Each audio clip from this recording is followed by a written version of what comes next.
So maybe while she's setting up the slides, I'll just to give you a little bit of who I am and where I come from.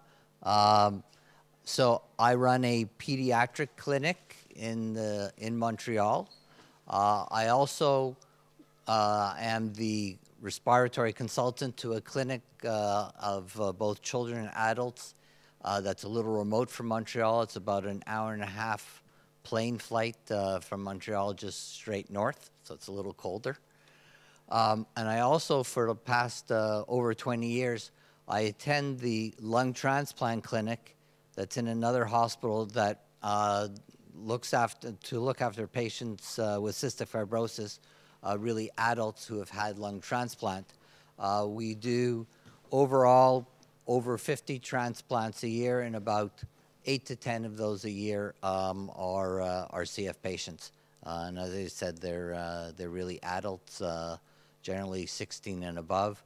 Our average age of transplant is around 30 years of age in Canada.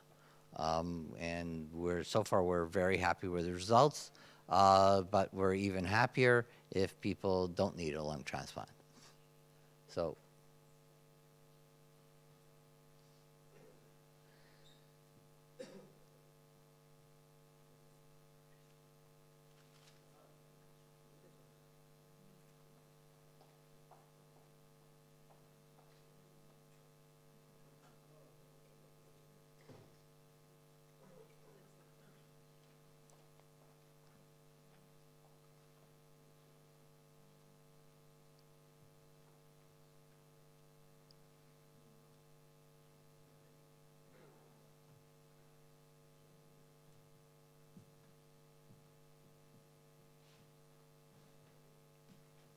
It's like my computer at the hospital.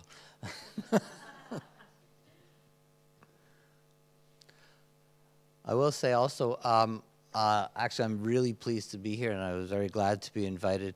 I routinely do a family evening in our clinic as well, where we review new treatments and the other activities that are going on in our clinic. So I'm very pleased to see that people have come out, and it's great that people are on the net as well.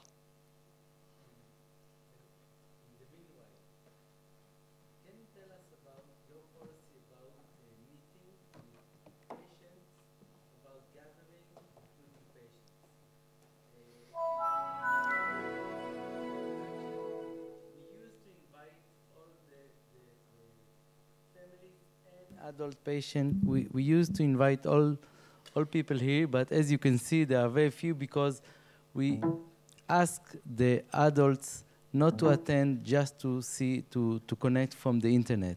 So can you tell us how do you deal with that? Thank you. So we've had the same evolution where the infection control guidelines that we have in Canada are essentially, we adopted the US recommendations.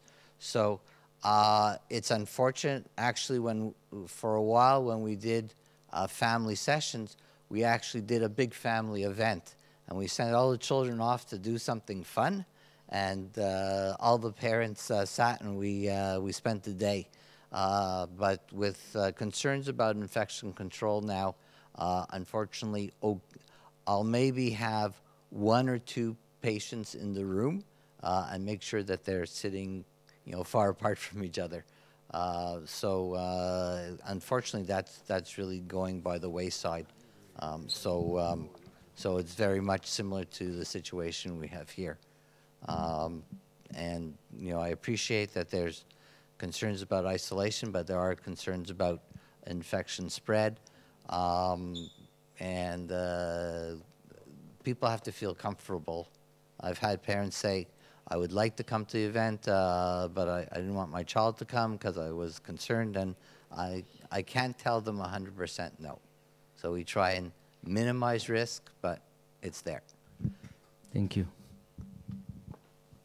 Okay.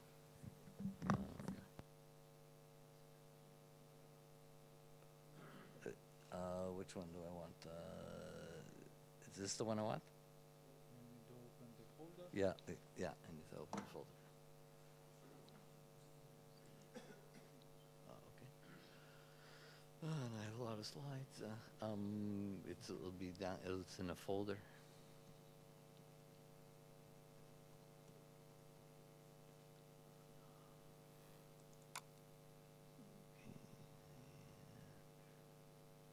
As you can see, I have my parent night already for when I go back home.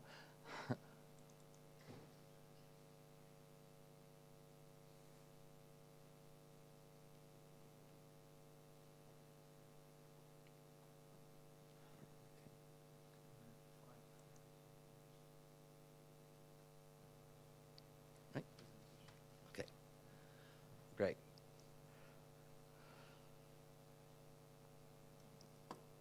So just to put things into context, in Canada, this is now the life expectancy curve that we see in Canada. So we're now up to just over 52 years of age life expectancy. It's for the last couple of years, it seems to be plateauing. On the one hand, you could say, well, it's not a fluke or an accident because it comes up every year. But we're hoping that it's not a real plateau and that we continue to improve that.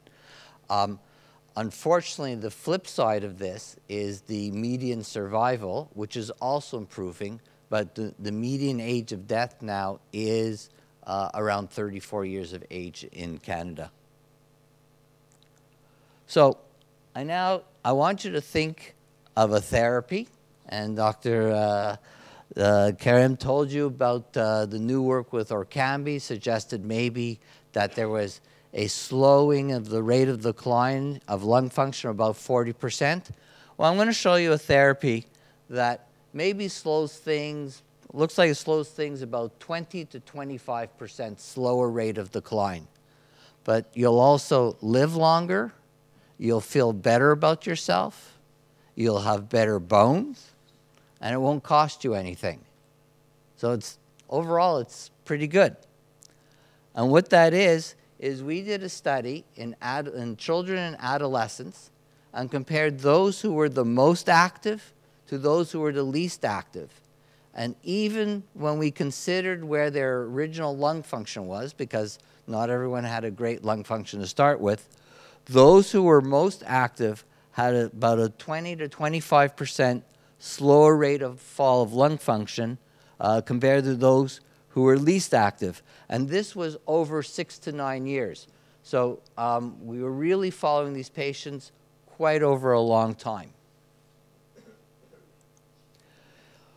Recently, we've collected data from around the world. We have about 450 patients from around the world that we've gathered data. This is only the pediatric portion, but you can see that those who were the most fit and those who are most active generally are fitter, but those who are the most fit have increased survival. There was some older data suggesting that, and people said, yes, but therapies have improved and things like this, but we can still see that today it is still very relevant to be fit and physically active. I'm not sure how well this projects, but feelings of vitality, role limitations, feelings of embarrassment, how people perceive themselves in terms of their weight or their overall health are all related to how much physical activity people are doing or how much their exercise capacity is. So improvements in physical activity or improvements in overall exercise ability can have a lot of positive benefits in overall how people are feeling about themselves and how they're able to interact and take part in activities that very often they will self-limit and avoid doing. So who can exercise? The good news is everyone can exercise and everyone can profit from exercise. I'm showing, this is 2 ways of showing things, but obviously if you start off very fit, it takes a lot of work to get even more fit.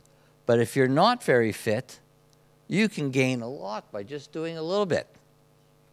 And we're seeing this over here, those who are very fit, and it doesn't matter if you're female or male. It takes a lot of work, but those who are not fit can get a big jump in their exercise capacity. Programs or exercise activities may need to be adjusted based on the patient's condition, but everyone can benefit from an exercise program. And we see this in cystic fibrosis, we see this in other lung conditions, so we know that people can benefit. Particularly when we see patients who are awaiting lung transplant, I like to tell those patients, you should look at this period almost as a time of Olympic training. In that you should try and get yourself in the best condition you can for two reasons. One, while you're waiting for transplant, you're going to feel a lot better. I've had patients say, you know what, maybe I should come off the list for a while because I'm feeling really good. So that's how much you can gain. But the other thing is, what you walk into lung transplant with is what you walk out with. So if you come in better condition, your recuperation and recovery are that much faster, and you'll feel better quicker. In our center, most of the patients are home roughly 4 weeks after their transplant. The shortest I've seen is 2 weeks. I think they were pushed out a little too fast, but many of our patients are out the door and home by 4 weeks after their transplant. We get them up out of their bed usually within 48 hours of their transplant. So, what type of activities? The vast majority of activities are open to most CF patients. As you can see, cycling, walking, aerobics, running, rowing, lots of things, trampoline. Those who have maybe more advanced disease will want to work on, I think, strength training. I know a lot of these things sounds like aerobic. I think it's important to do a combination, but the most important thing is that people do activities they enjoy doing. And it tends to work best when they do it either with friends or family or with a group, because it's very hard to maintain an activity all by yourself and stay motivated. Well, certainly I come from Canada where we have a lot of dark days, cold days. It's very hard to get motivated. This is where friends and family can really come in handy. There are a few activities that should be avoided. Frankly, I think all of us can avoid bungee jumping. Unfortunately, scuba diving is off the list, and I know that disappoints some people, but the international regulations for scuba diving, that even patients with just plain asthma, it is not recommended that they scuba dive. So there's a large number of people who shouldn't be doing that. And the same sort of things. Hiking at high altitude, if you have marked lung disease, that can certainly cause problems. One of my favorite pictures was from one of my teenage patients who sent me a picture of her on the top of Machu Picchu. And that was before the days of where you could play with the pictures. So it was real.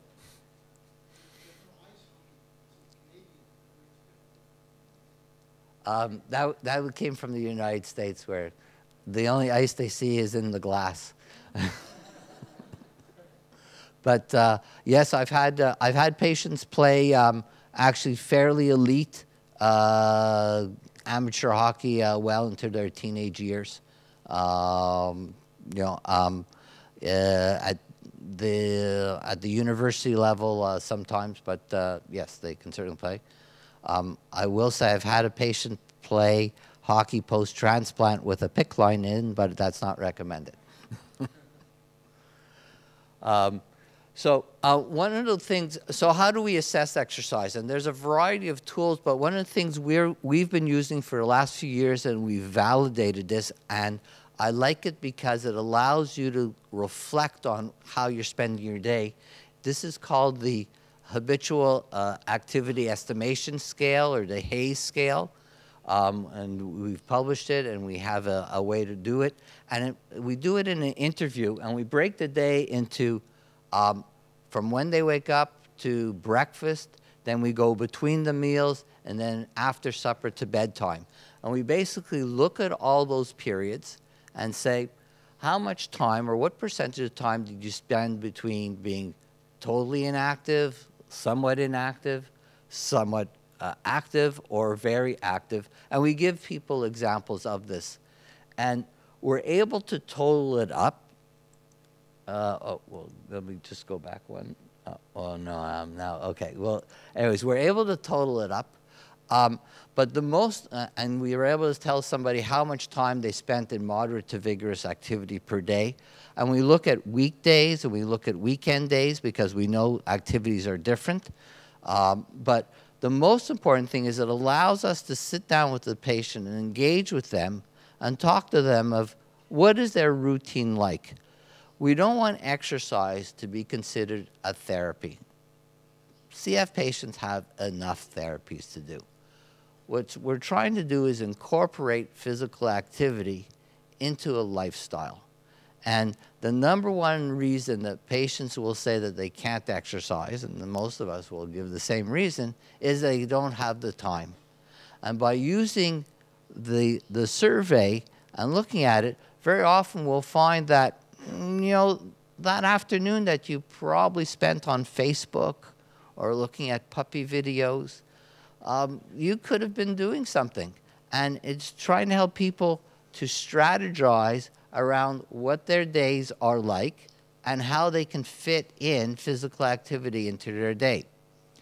The international recommendations now, and I'm not sure how many countries are meeting this, but for children, they are talking an hour of moderate to vigorous activity at least 5 days a week. And for an adult, it's 30 minutes 5 days a week, or you can do a couple of sessions bundled together. When I say moderate to vigorous activity, meaning your heart rate should be up, you should be breathing a little heavy, you should probably have at least a light sweat. So that's what we're talking about for moderate to vigorous activity. Now, exercise capacity can be measured formally, and we generally prefer to do it formally. This is an older picture. This is me before I got grayer. And actually, this was a CF patient who actually had significant liver disease. I will caution, in terms of physical activity, the one thing I do caution about is those who have significant liver disease and they might have a large liver or spleen, they have to avoid contact sports because normally liver and spleen are well protected by the thoracic cage, our ribs. But when we get disease and they get big, then they're sticking out and they're very vulnerable. These are very fragile, soft organs, and they can easily get damaged. So contact sports are not allowed in that situation. So last year we published an international recommendation to use what's called a graded exercise test. It's called a modified Godfrey test. Simon Godfrey is was in Israel for many years, and actually is the father of exercise science for children. And it's a test that takes somewhere between 8 to 12 minutes. We use an exercise cycle, and we increase the work every minute until the patient can no longer go on. But it's very good to get an estimation of how physically fit someone is. What are the reasons why they stopped exercising? We have to remember when we do this test, it's called a symptom-limited exercise test. People stop exercising because they're no longer comfortable to keep on increasing the workload. And then we can use that information to help guide people and counsel people on on what type of activities they can do, and also what things they can work on to improve their exercise ability. The test can also be used then if people want to assess, well, I've gone recently through a program, have I changed? So how do we improve exercise ability? Well, here was a very interesting study done out of Germany where for 6 months they did a program, and then they stopped the program, but they followed out, and you can see that during the program, sure, the exercise ability increased, but what was impressive is that it stayed up until 2 years afterwards. So what was their program? Instead of doing the standard exercise program that you have a supervisor and you're coming in and 3 times a week, and it's really very organized and supervised, this program was semi-structured, where each patient had a personal advisor or counselor who worked with the patient and talked about what type of activities they would like to do, what's keeping them from doing them, and how to strategize around that, and did a continuous motivational type of program. And what it looks like is that we were able to change, or not we, but Helgi Hebestreet was able actually to change lifestyle. And now actually we're doing an international study to test out whether we can do this on a much broader scale. And I recently learned when we were at the CF Society, the Israeli CF Society meeting, then now Israel is going to participate in this as well. If it works, it really is good, but what I like about it is that it's personalized, and it's really helping people to strategize, to fit things into their own lifestyle, and to do the type of things they want to do. So, as I said, a variety of factors. Motivation is the biggest factor. That's for all children. There's also a notion of perceived competence. If you're not feeling very fit, the last thing you want to necessarily do is go out and do exercise, especially amongst friends. And so by feeling better about yourself, you're more likely to participate more. There's support, certainly the family is very important, coaches as well, and as I mentioned, peers. The CF team is very important, not only from the motivational point of view, but the physical therapist can be quite helpful in advising how to exercise safely, how to stretch, how to increase mobility. We're actually going to be starting a web-based yoga program for children. And I'll tell you, the motivation for that was that my work with the adults, I realized that many of the adults seem rather very stiff. And we want to capture children in their growing period to try and increase that flexibility. It also is good for breath control. It's also good for relaxation. So we think there's a lot of benefits that will come out of that. Again, we had the challenge that we couldn't bring them all in together. So what we're doing with the program is they're going to first meet with a yoga trainer, and then they will go home, but we'll have 5 patients all on the screen at the same time. So we're hoping that they will feel that group interaction, and the trainer will be observing them and coaching them along. So some of the complications and things that we have to be concerned about. Well, it's said here, to be worried about if somebody has an acute exacerbation. Actually, we exercise our patients when they're hospitalized. So when we hospitalize patients, we do physical therapy 3 times a day. We do not have therapists, unfortunately, as you are so lucky to have, to go to the home.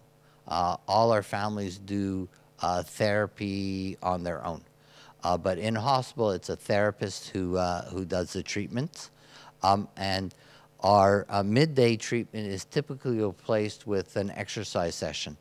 If for infection control reasons, the person can't come out of the room and go where the exercise equipment is, we were lucky enough to have a donation to buy equipment that we could bring it to the patient. So really, there's no escaping the exercise. If someone's had a pneumothorax, then they will have to relax for a while. If they've had hemoptysis, depending on the amount of hemoptysis, and this is something that people should consult their clinic. If it's just some streaking, they should let the clinic know. If it's less than a cup, then the most they should be doing is some walking and very gentle exercise. Again, the clinic needs to know that. If somebody's copped up more than a cup in 24 hours, definitely no exercise, and definitely they should be calling their clinic. If somebody's having high fever, that is not the time to exercise. Usually when you have the high fever, you've all probably had the flu, and you have aches and pains. Yes, your muscles are inflamed. That you do not want inflamed muscles doing a lot of vigorous exercise. So you want to wait for the fever to pass before you go back and exercise. As I mentioned, if the liver and spleen are large, then they should not be doing contact sports. Some people do have to watch it with their bones, especially after transplant. The bones can be fragile. Although, like I said, I've had people do hockey, but non-contact hockey. I've had people skiing, but I've also had people break things. So some of the risks. Dehydration is an important factor. It's important that people replace their water and they replace their salt. So all CF patients undergo a sweat test, and the values are usually around 100 amount. That's the amount of chloride, whereas somebody without CF, their number is less than 20. In other words, a CF patient loses 5 times the amount of salt as somebody else. So you can't just replace the water. You have to replace the salt as well. And you could use, sports drinks if people like that, or you can also have salty snacks along with water replacement. If people have asthma, then they should be using their asthma medication. If they've had a pneumothorax, then there are precautions to take before they can start training again. If they have diabetes, then they probably will have to have their insulin adjusted downwards, because we know that when you exercise, you're much more efficient at handling your sugar. I've already mentioned hemoptysis. Again, esophageal bleeds, that's associated with hepatosplenomegaly. Again, you don't want to do major straining activities if you have esophageal varices, like heavy weightlifting. Cardiac rhythm would be pretty rare. So people wonder, can I just do this with a game? And the problems with these games, this was a study where they used a game a few years ago. It was popular, called Dance Dance Revolution. And if you haven't heard of it, just goes to speak to these are fads. You can see that at the beginning there was a lot of excitement, and over 6 months you can see that this dropped off. People have used a Wii Fit, and again, in the first few weeks there was a fair amount to use, and that drops off. So I just want to underscore that it's important to keep it lively, keep it fresh, keep it novel, keep it fun, and allow and probably do a mix of activities. As I mentioned, it's important to replace the water and salt. When you're more physically active, you're going to burn more calories, and so the caloric intake needs to be increased. But also, if you want to increase the amount of muscle you have, muscle is made up of protein. And so it's very possible that you will need extra protein, probably using some sort of protein supplement. One thing people don't realize is mucus is what's called a glycoprotein. So it's a protein that has sugars on it. And CF patients produce tons of mucus. So they're a protein machine that's being thrown out every day. And so you need to replace that protein, and so that you don't spend all your calories and all the protein that you're taking in making mucus, but you're actually making muscle. So you very well might need extra protein. And I don't have it here, but we did a study. We were using a protein supplement.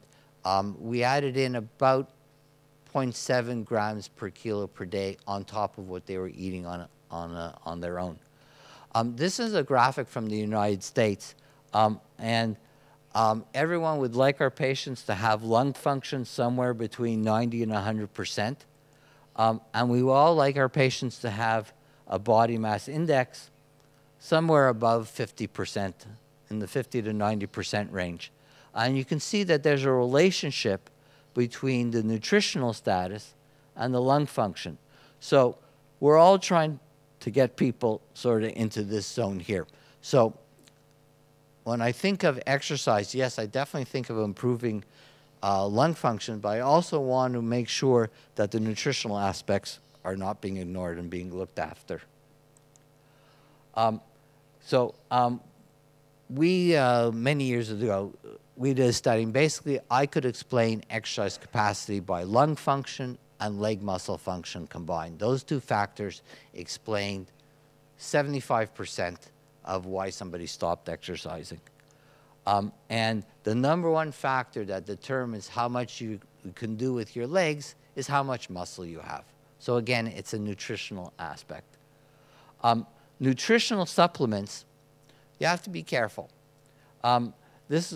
When they combined all the studies that looked at nutritional supplements in CF patients altogether, they found that overall, the weight didn't change. And that's because sometimes patients will substitute.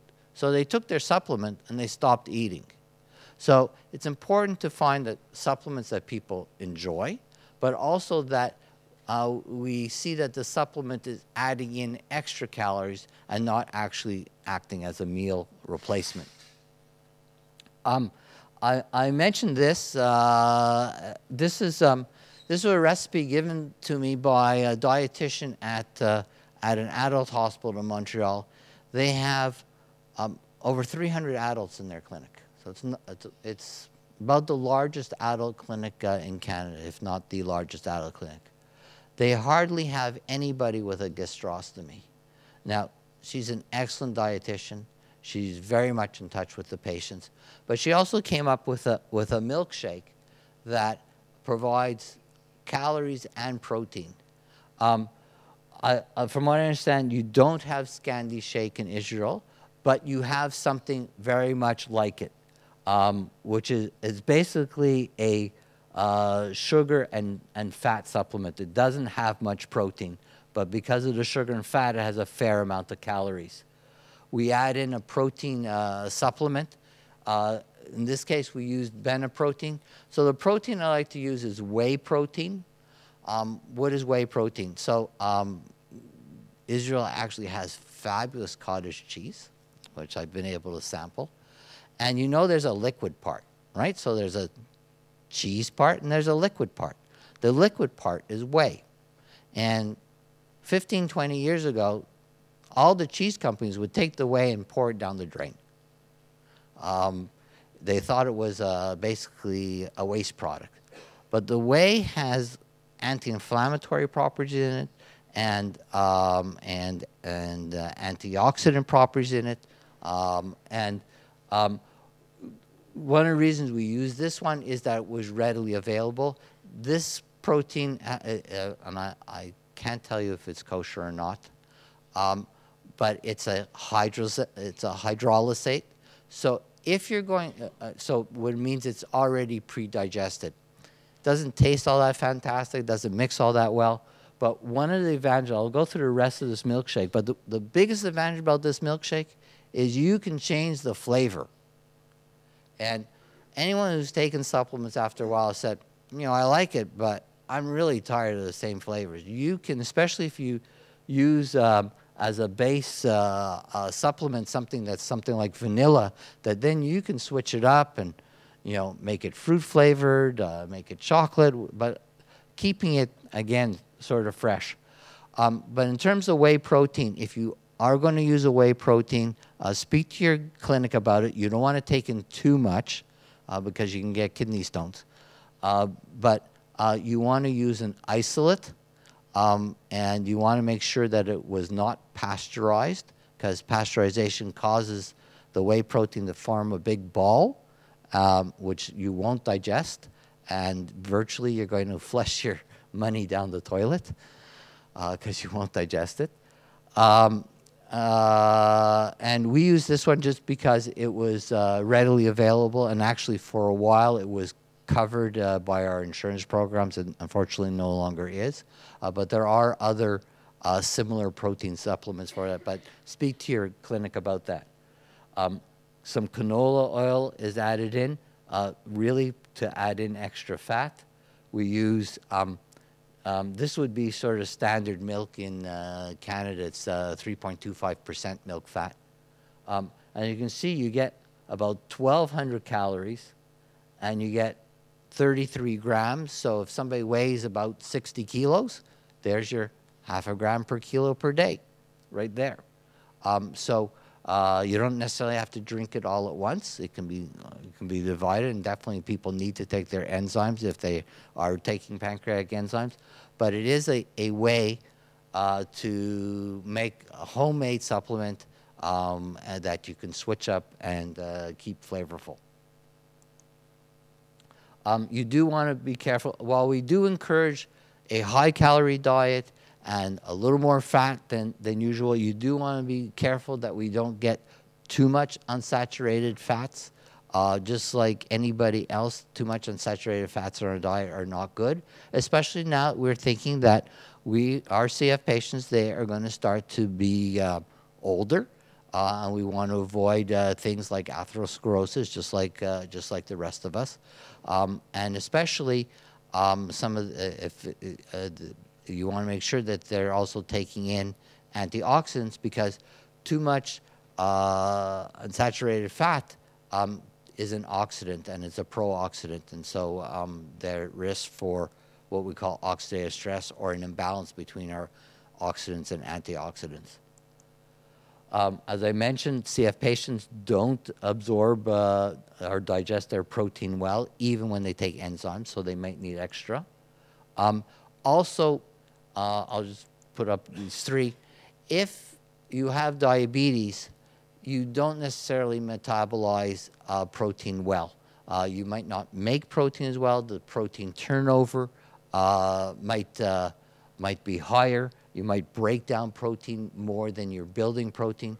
So good insulin and good glucose control for those CF patients of diabetes is really important. And we certainly screen all our patients with a yearly oral glucose tolerance test starting at the age of 10.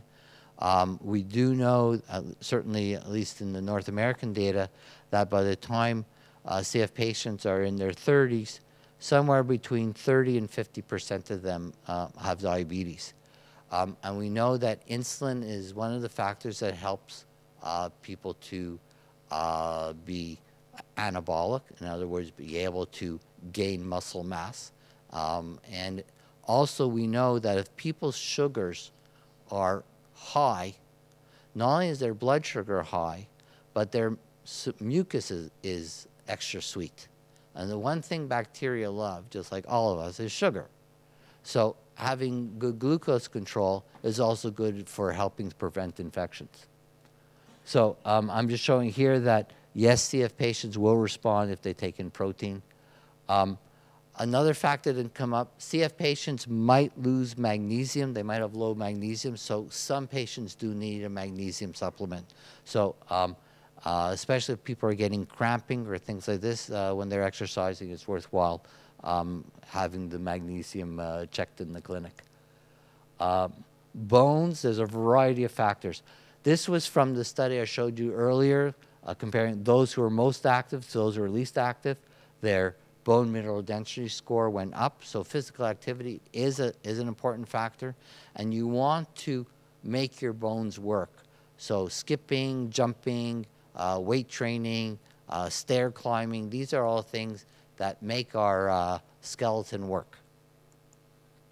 Vitamin D, okay, we get most of our vitamin D from the sun, and between people covering up and people wearing sunscreen, they might not be getting as much.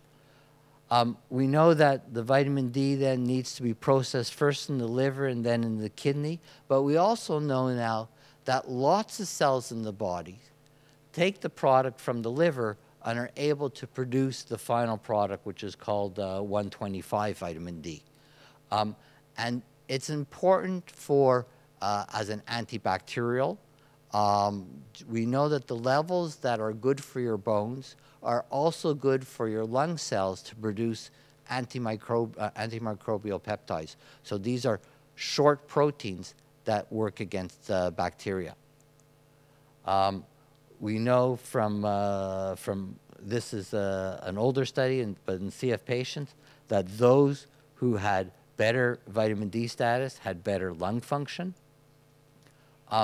We also know that an important cofactor with vitamin D is vitamin K.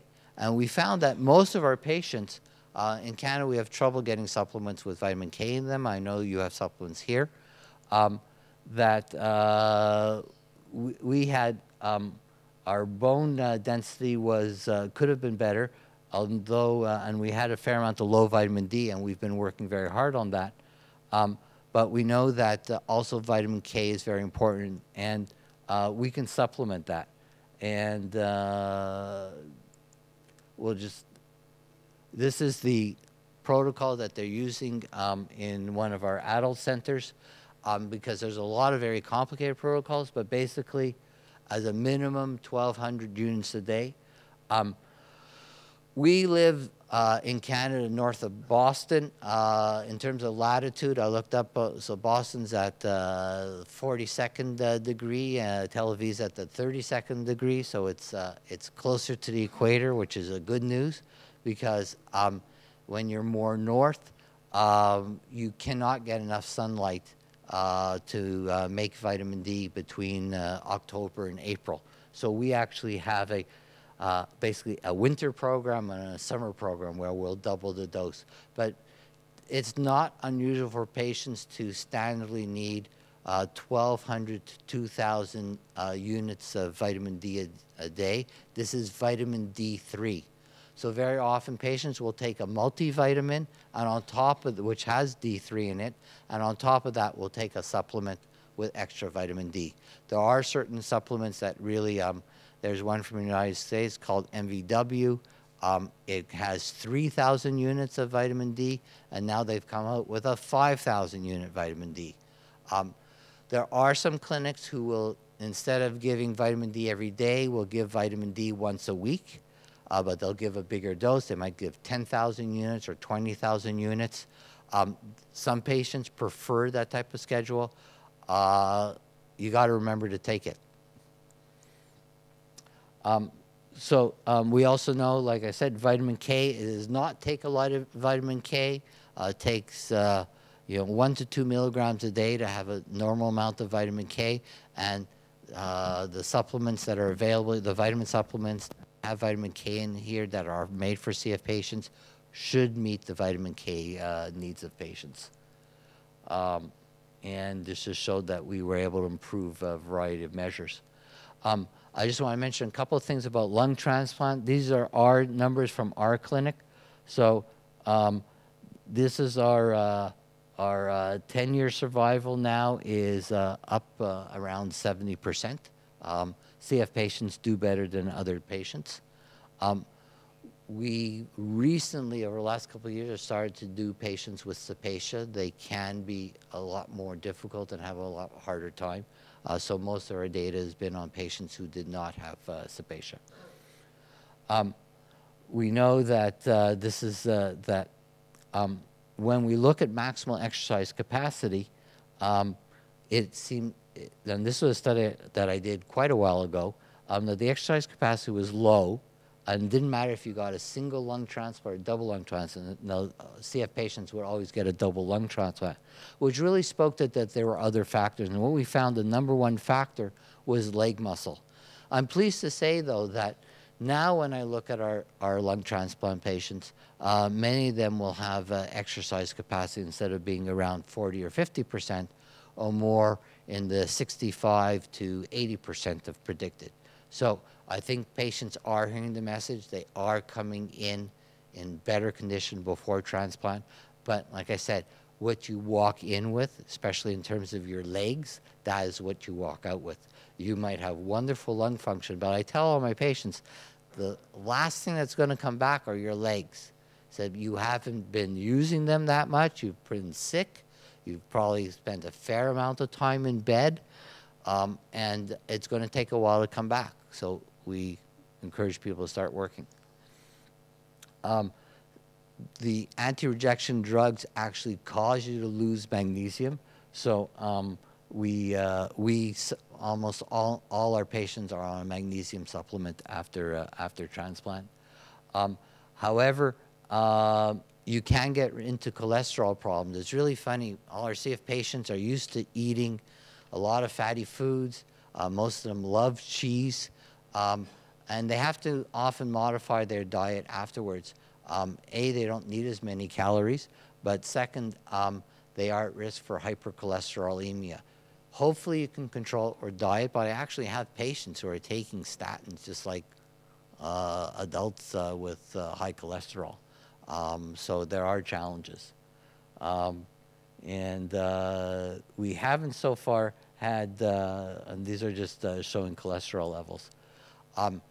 I've had one CF patient who actually had to have a stent put in one of his coronary arteries. He was about 10 plus years post-transplant. He was around the age of 50. He had chest discomfort, and they found some narrowing, and they weren't going to take a chance. But I've been concerned about our CF patients. If their diabetes isn't well controlled after transplant, and if they have high blood pressure after transplant, because unfortunately the drugs do give, very often give high blood pressure, and if they have high cholesterol, it's like you're a poster child for coronary artery disease. Luckily, we haven't seen much of it yet, but I'm concerned that now that we're going to have more and more patients who are out longer than 10 years, and so far my longest surviving CF patient post-transplant, she's out now 22 years. We actually have to turn down the vitamin A after transplant. So we often use higher amounts of vitamin A pre-transplant, and they need much less after, so we have to be careful with that. So to summarize, really exercise is for everyone, whether you have CF or not. I think the important things is that people do things that they enjoy doing, and that they plan for success, so they strategize about what they would like to do and how they can do it. The CF team can be very helpful in helping organize and plan and help counsel people about what exercise the patients can do and what is safe for them to do, and also nutritional counseling. As I mentioned, both calories and protein are needed. Salt and water need to be replaced, and diabetes definitely needs to be controlled. You won't gain muscle mass, and you're going to be at risk for hypoglycemic events, and those are very unpleasant. And let me just stress once again, it's important that you have fun, that this is not a prescription, this is a change in lifestyle. Thank you.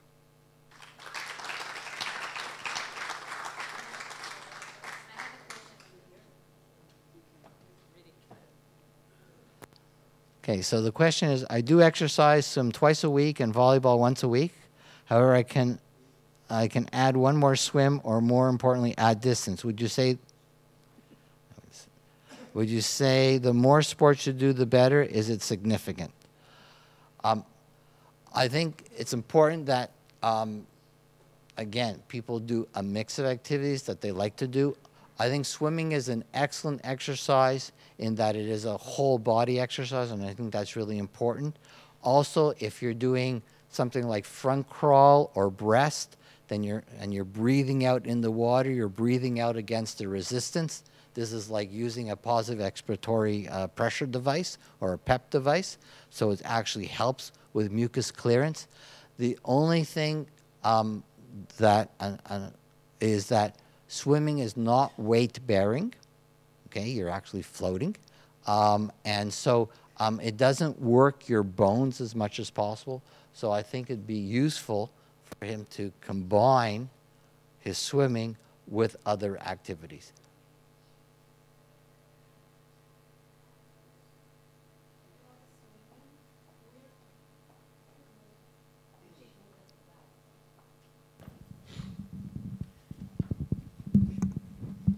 it's about the swimming. We understood that there is a problem in swimming with CF because the chloride in the pool does not, it's not enough for all the microbes to go, and it's very dangerous for the CF patients. Okay, so a chlorinated pool is good enough to kill the bacteria. Hot tubs, no. Because of the heat of the hot tub, instead of chlorine, they use bromine, and it can't kill the bacteria that are in there. So, as a matter of fact, even people without cystic fibrosis, there's a disease called hot tub lung disease, and it's caused by a bacteria that likes to live in the hot tub. So, CF patients also don't need to be exposed to all that heat and losing salt. So, hot tubs should be avoided. Swimming pools are fine. Sometimes, if it's an indoor pool, you'll find there's a very heavy chlorine smell. There are some people who are irritated by that. But in terms of the safety of a chlorinated pool, I wouldn't worry if it's being properly maintained. I have another question here.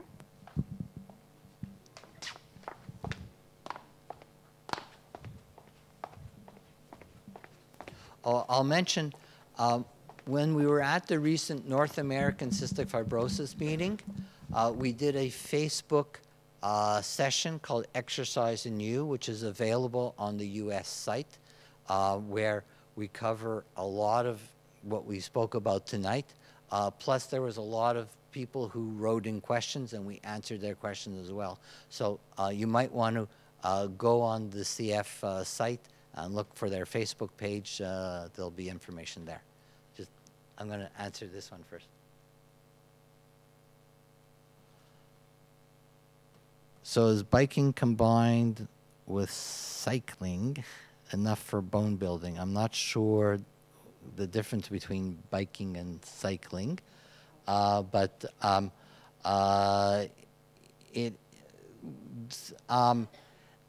not sure because I think it's good for your leg bones.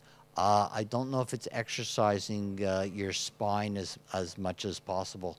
And we do know that CF patients, when we do an x-ray from the side, a lateral x-rays, we'll sometimes see that the vertebrae, which are normally nice rectangles, become wedged, which means that they are under some pressure and they are having what's called microfractures.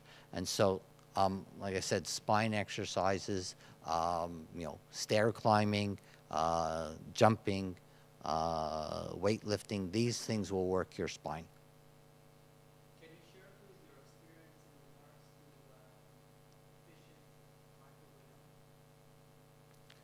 in regards to The microbiome? This is a very new field. I personally, we push probiotics in our patients. Unfortunately, they're fairly expensive. There's been a few studies, not that many, and not all probiotics are the same. They use different bacteria, and so it's really in its early stages. The studies that are done, and I can't quote you which product they used, suggested that actually it helped with intestinal inflammation. We do know that your gut flora and your lung flora are mixed together. We actually, all of us aspirate every day. So what we breathe in from the shower, what we eat, and it comes up a little bit. So there is they're related. They're not identical, but they're related. I think more work needs to be done, but overall, I think probiotics are a good thing for patients, but I wish I could tell you which ones are the right ones.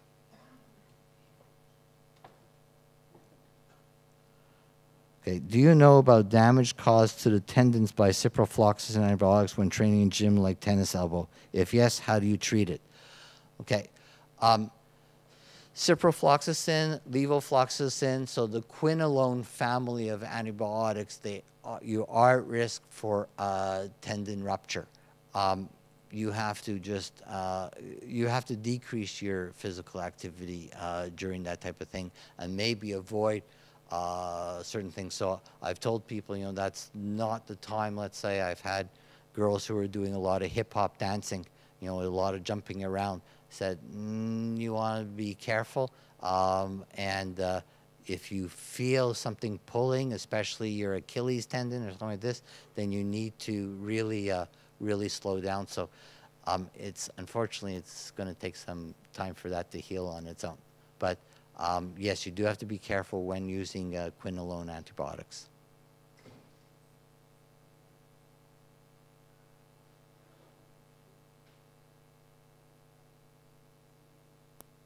All right. Well, thank you.